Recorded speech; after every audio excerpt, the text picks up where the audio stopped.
Hi and welcome to our channel. Today is July 25th, which is the feast of St. James, also known as James the Elder or Big James, who is one of our very favorite saints here.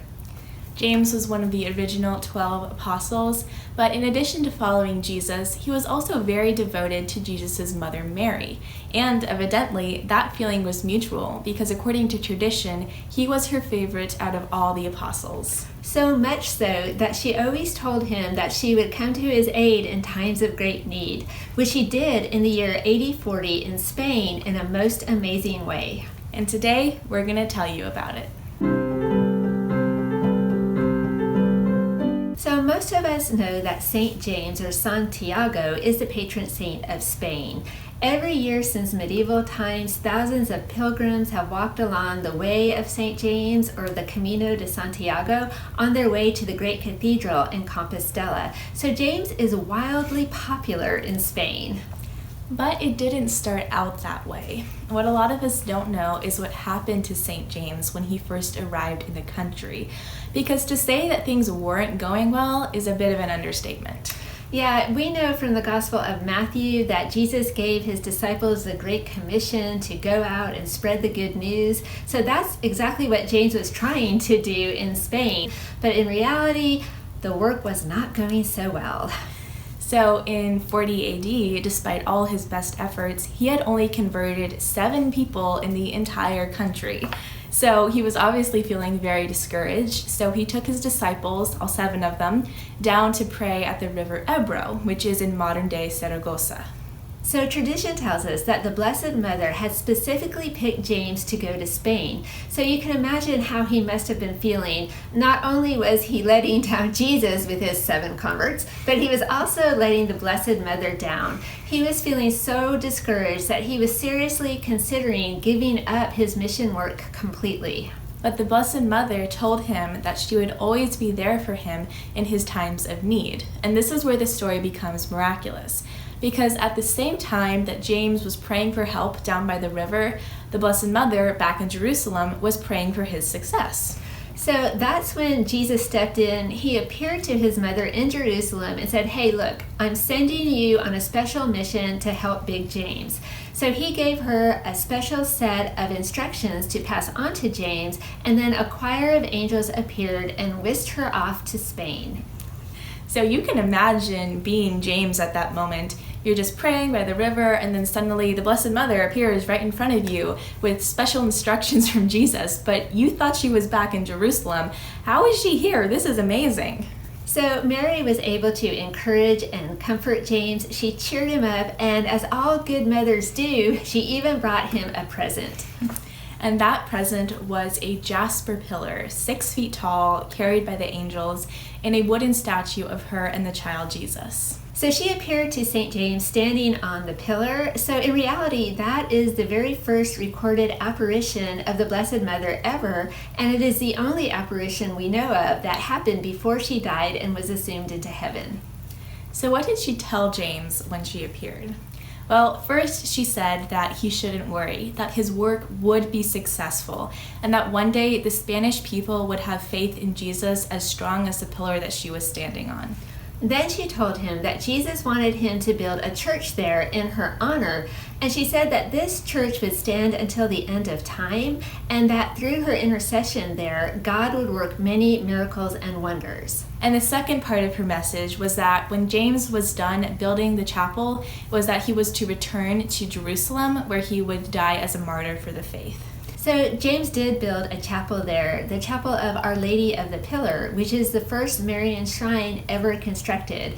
So later on, that little chapel became a bigger church, and eventually it expanded into the big and beautiful basilica that we have now. And the original statue and the pillar that Mary was standing on when she appeared to St. James, they are both still in the church. And in 44 AD, James did return to Jerusalem, where sadly he was arrested for heresy and beheaded by King Herod Agrippa I, which, in case you're wondering, that is not the same King Herod that did in John the Baptist. This is his nephew, but it does seem like beheadings are pretty popular in the Herod family. Yeah, don't hang out with the Herods, no. So So it's really cool that in the original spot where James first built a chapel, there has always been a church there dedicated to the Blessed Mother, just as she said it would. So over time, people have tried to destroy the church. There have been a lot of trials and tribulations that it has gone through. And in 1936, during the Spanish Civil War, attempts were even made to bomb the church. But the bombs that fell on the church, interestingly enough, did not even explode. And a couple of them are just still there in the chapel, unexploded, and you can see them if you go there. And the statue and the pillar, like we said, are still there. The only people allowed to touch the statue are the priests who take care of it and newborn infants who can be raised up to touch the statue of their Heavenly Mother. And because of this, Pilar has actually become a pretty popular baby girl name in Spain in honor of Our Lady of the Pillar. So the pillar itself is pretty interesting. Over the years, scientists have tried to figure out what type of granite exactly that it's made from. So they have found similar matches, but nothing exactly like what is in the pillar. And whenever they do find a partial match, it's always from somewhere far away. It's never anything that you would find locally in Spain. Something I like about the pillar is that over the past 2,000 years, it has stayed miraculously clean. It never collects dirt and it has never needed to be dusted.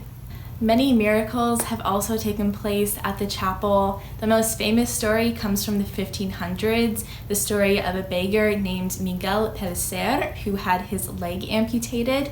And because of his amputation, he couldn't work. So he would often visit the chapel and pray to Our Lady asking for her help.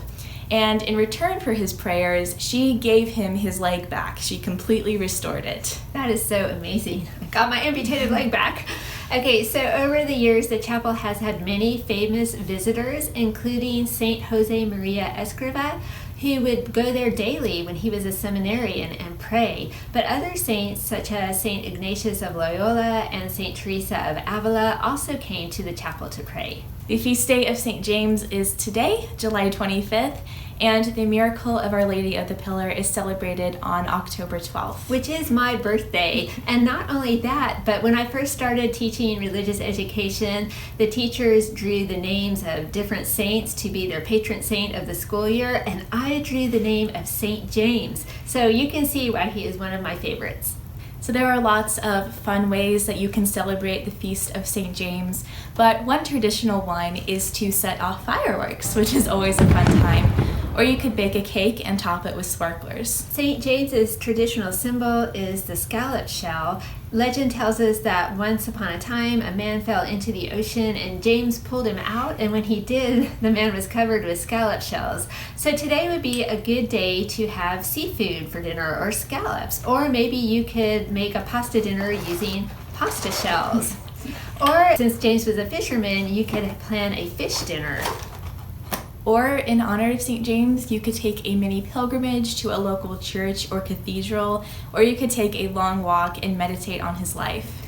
Or you could spread the good news, maybe post a picture of St. James or Jesus on your social media.